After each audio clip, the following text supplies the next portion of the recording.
Trixie by Gloamish. And that spells Trixie. Squeak! Trixie reveled in the noise of the marker as she finished the flourish on her third signature. Starlight stood next to her, the remaining 2 posters suspended in her magic. The line wasn't very long, so she made sure to linger on each fan. Not long enough for the stars to fade from their eyes. Not enough for the stars to fade from their eyes, but enough to drag it out and really savor her reward for today's performance. And it was a great performance. Capital G great. No pony even threw a tomato at her. In truth, this was her first time signing autographs in Ponyville at all, and it was embarrassing how outdated her posters were. Trixie?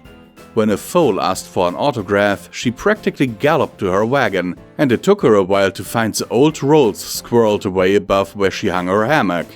Trixie? Twilight asked again, and Trixie couldn't suppress an eye roll this time.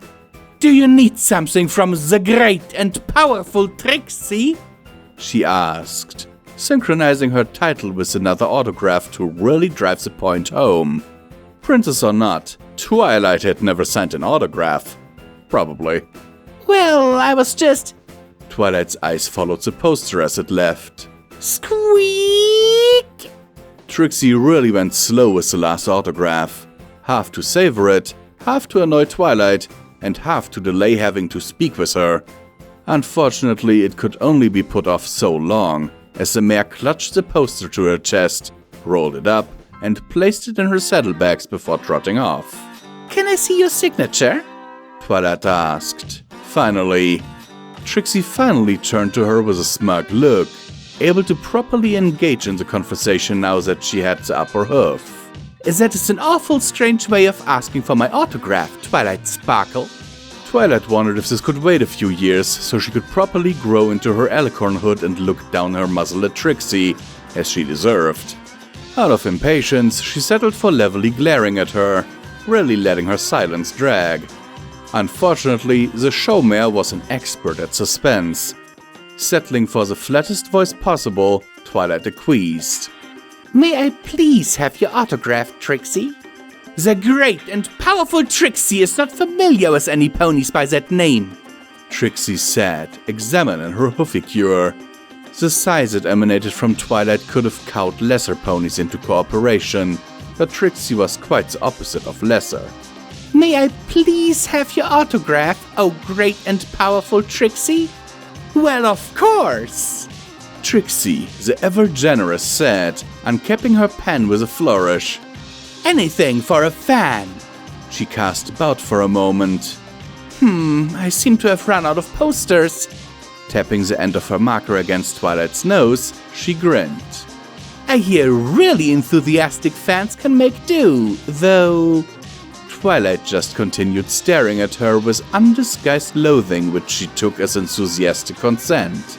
With a flourish and a sad lack of squeaking, Trixie autographed Twilight's forehead, dotting the eye with a little heart drawn around her horn base for extra humiliation. Adding to the series that Alicornhood also draws on a lost fourth pony tribe who have an innate talent for patience, Twilight Sparkle managed to not bite Trixie. But she did have to grind her teeth together. For a moment, she crossed her eyes in an attempt to read what was written on her forehead. Realizing that was futile, she summoned a mirror from within her castle with a flash of magic, leaving Spike giving a gun show to a blank wall, and levitated it before her, examining the writing. Trixie.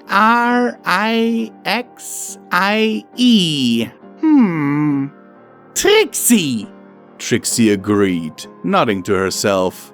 She couldn't see the expression on Twilight's face, blocked by the backside of the mirror, but didn't like the slight edge of humor creeping in.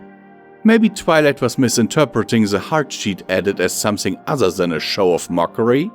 Trixie wasn't sure what else it could be read as, though. Trixie! The mirror disappeared in a flash of magic, leaving in its place a concerned princess. Do you not know how to spell your name? What? She changed tack. What does your name mean, Trixie? Well, of course it means good at tricks. Like magic tricks. Trixie turned and, with a yank from her teeth, revealed her cutie mark, plainly underlining his statement. Twilight nodded. Yes, Trixie. 1, full of tricks. 2, difficult to handle. She defined, giving multiple definitions for completeness' sake. Except it's spelled Tricksy. She strung together the letters with the diction of some pony who'd considered spelling bees a sport as a filly. What? Trixie said. No, it isn't. Why would it be spelled like that? Because the etymology is trick plus sy. Wait, how do you spell trick? T-R-I-K, of course. Trixie replied, nodding to herself. Twilight stared at her. Trixie, when you said you learned everything you know from a street magician, exactly how literal were you being? The showmare shuffled her hooves. Trixie would like to speak to her attorney. Twilight looked around. Apparently Starlight had snuck off at some point, unwilling to get stuck between the two in an argument. She let her voice retreat to a gentler one. Trixie, if you ever need, lessons, then... Ah! Trixie shrieked in frustration, leaving her wagon unattended as she turned and fled towards sunsetting over the park. This isn't the last you'll see of me, Twilight Sparkle! She declared, falling over when she raised a hoof to shake, then picking herself up and continuing on until she vanished over the hill. You literally live in the castle, Twilight said, to thin air. Well, she lives in her wagon. She just sleeps over in the castle. Starlight responded, appearing out of said thin air. Twilight leapt back with a yelp, then composed herself. Starlight! She nodded. What you got there? Oh, this? Starlight asked, levitating a stack of forms alongside her. Legal name change application? No. Author's note. Saw someone say Trixie's name is really weird by pony standards and was like, hey, what if it isn't? Actually, now this. Sorry, I give her such a hard time constantly. I love her, I promise.